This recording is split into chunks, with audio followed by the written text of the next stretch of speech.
Hi, everybody. Welcome back to Introduction to Visual Art. I'm Professor Shea, and this week we are going to have our last module, Module 8, which is a culmination of everything we have studied, made, and learned so far this semester.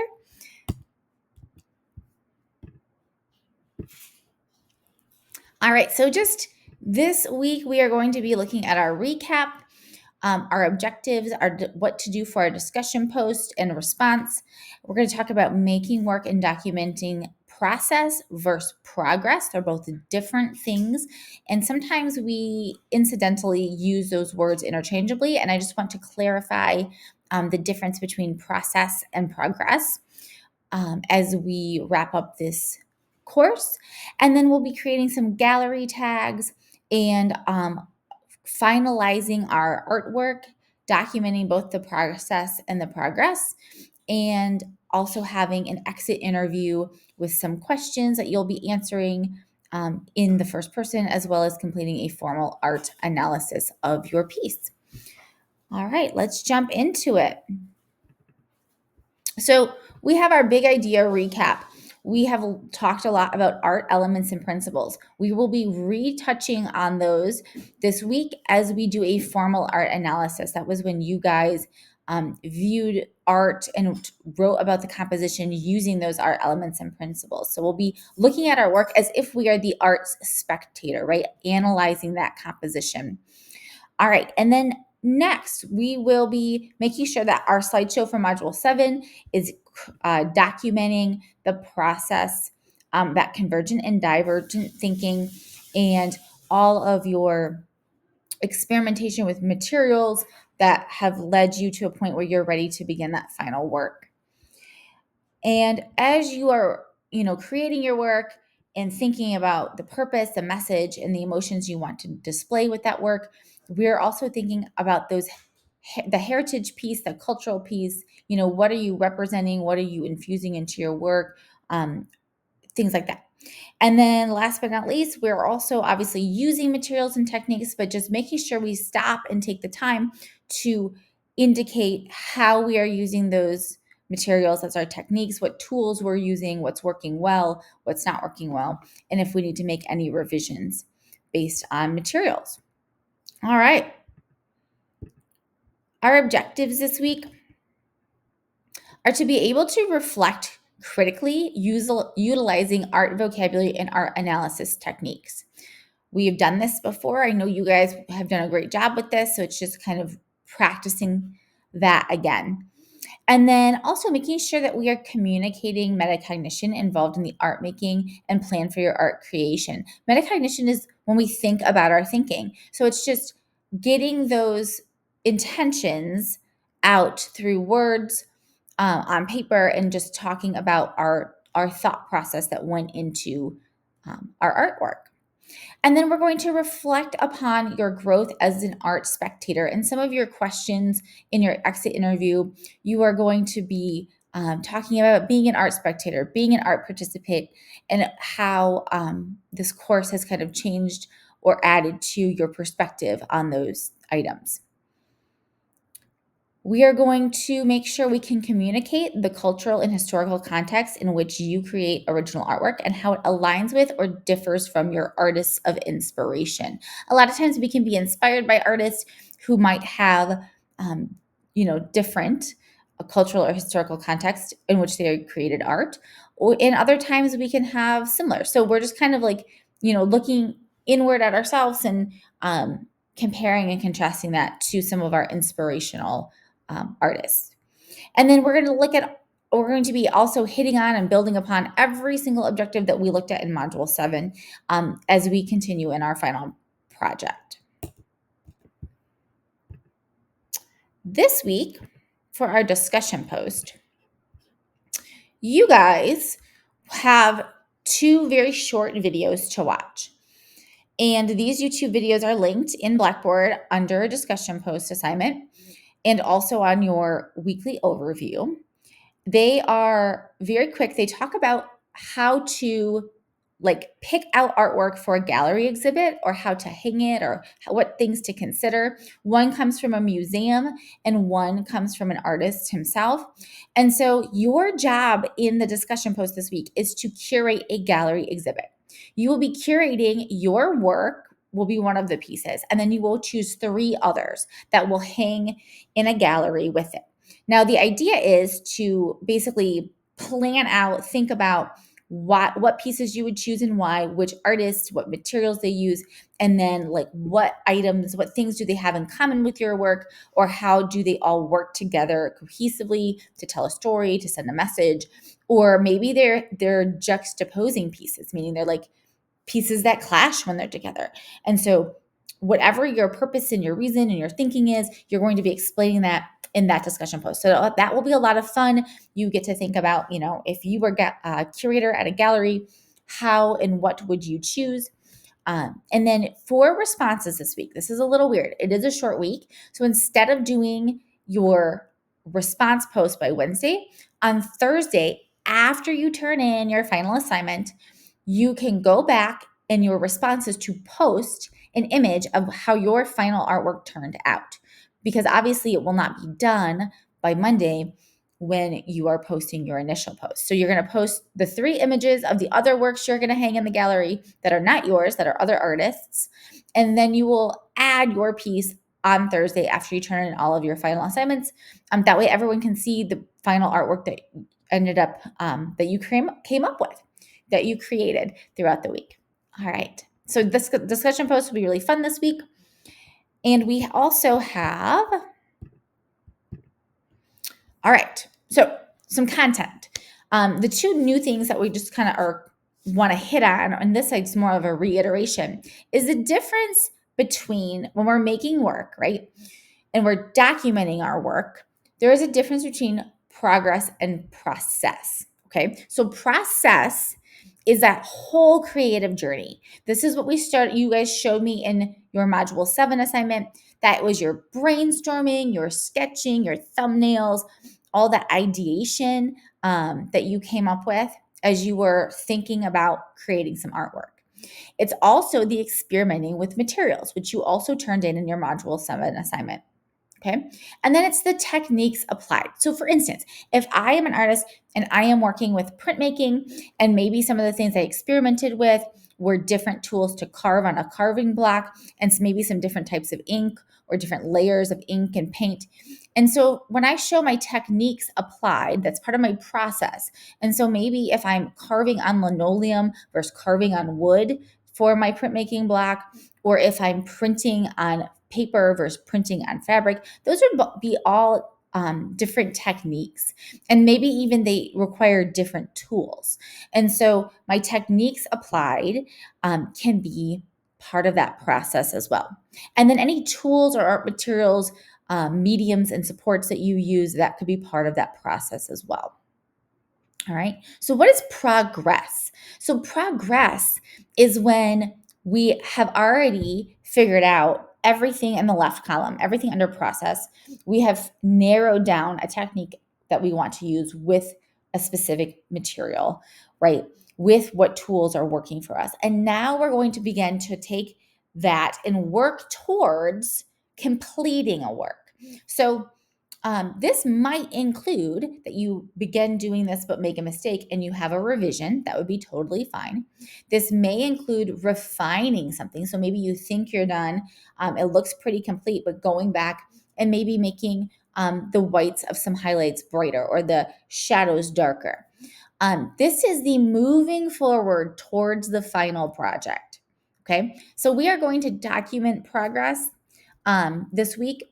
And we're also going to document process, meaning you are going to take pictures of your work as you progress towards your end goal, but then you are going to make sure that in the description, you describe the process. What is happening with the materials, the techniques, the tools, and the art materials.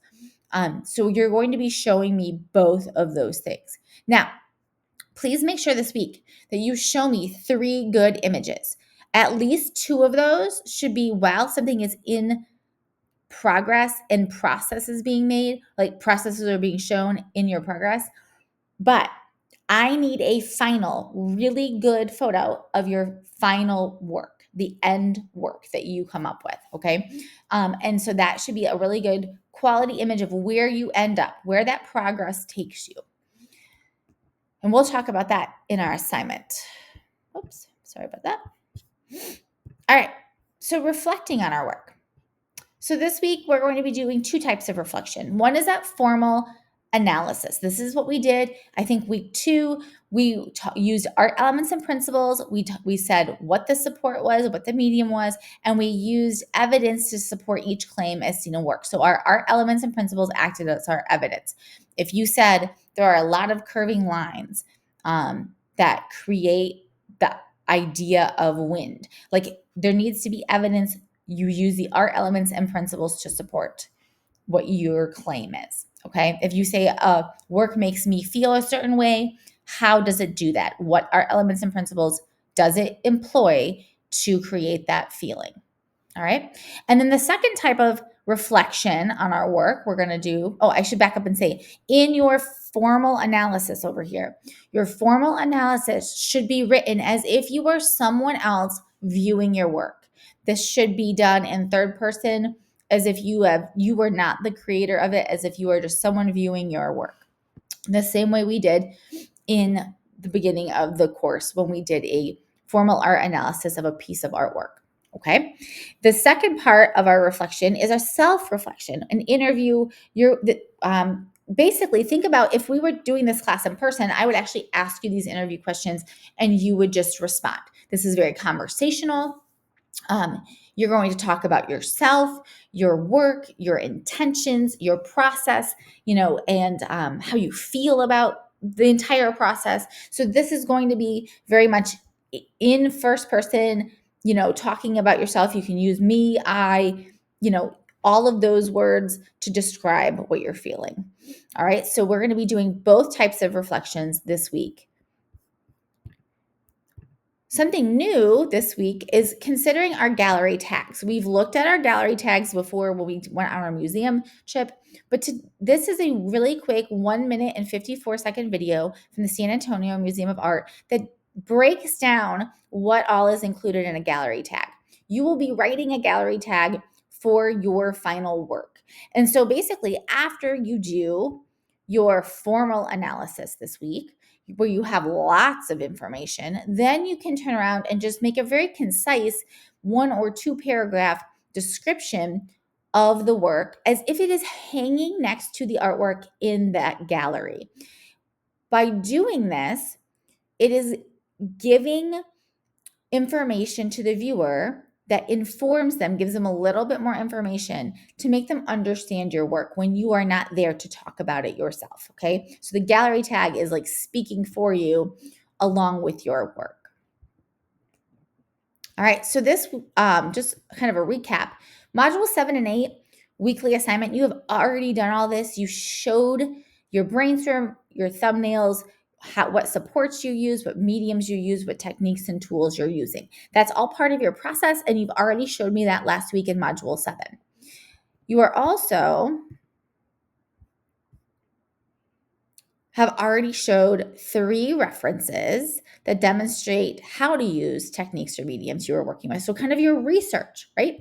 You did some research, you've already done that. You did some trial runs, you did 3 demonstrations of, how to work with that material, because we're all trying out some different materials. I try to give some feedback to your discussion posts of some information that could have been helpful in those experiments as well. All right. And now on to the new stuff. So take the same slideshow. Do not start a new slideshow. I need to be able to see everything from your ideation through the complete progress of your work, your processes, and your progress. I need to see all of that in one slideshow. So you're going to take the same slideshow you turned in Module 7, and you are going to add the following slides. All right. So you are going to add at least 3 images. You may add more, but you need to add at least 3.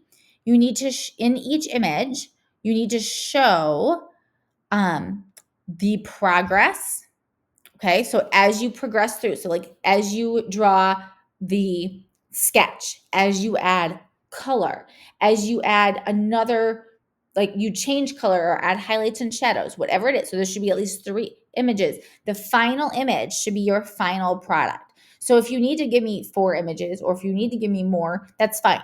But the final image should be your final product. Now, on each slide, you need to notate.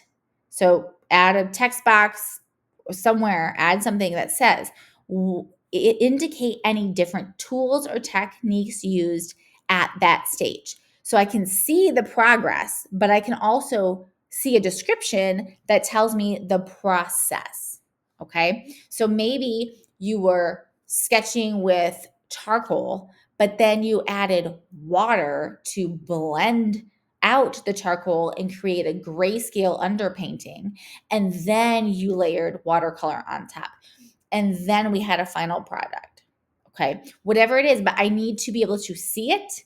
And I need to be able to see a description that tells me techniques and tools, materials, those kind of things.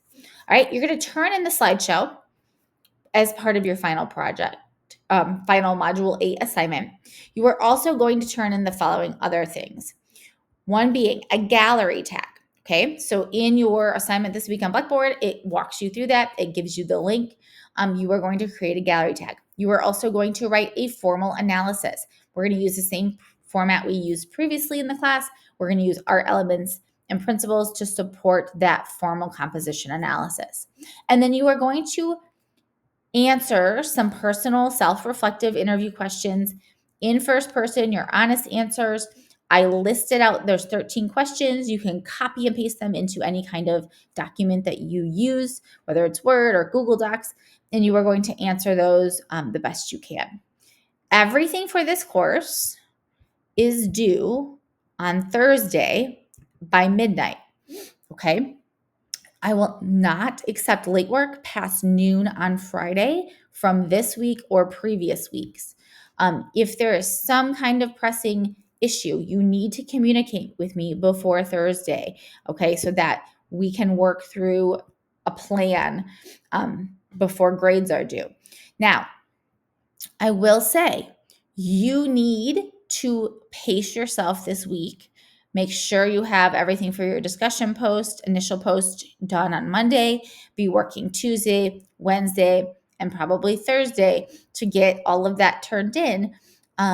And remember to post your final image of what your project is by Thursday at midnight on your discussion reply. That way, everyone can kind of see what you ended up creating. We've talked about it. I feel like we've all been part of that process and encouraging one another, and that has been fantastic. So I hope that you can share what you've created with everyone at the end, because I think it would be really cool for everybody to see. All right. If you have any questions, please reach out. I am always on Zoom Tuesday nights and Friday mornings. If you need to jump on and ask questions, and actually this week, because it's a short week, I will be on Tuesday night on Zoom. I won't be on the Zoom on Friday morning, but I will be grading your works. So just feel free to email me if you have any questions. It has been a great semester. Thank you guys so much with being the first time that I've taught this course.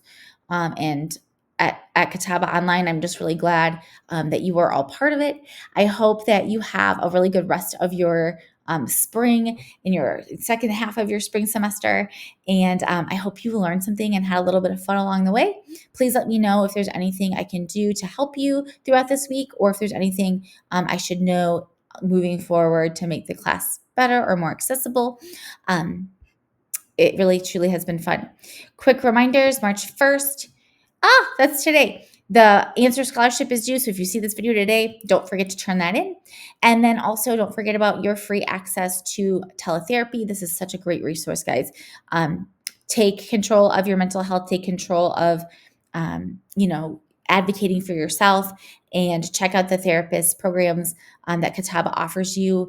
It's a really great thing that we do here at Catawba, and I'm so glad to know that this is available to all of our students.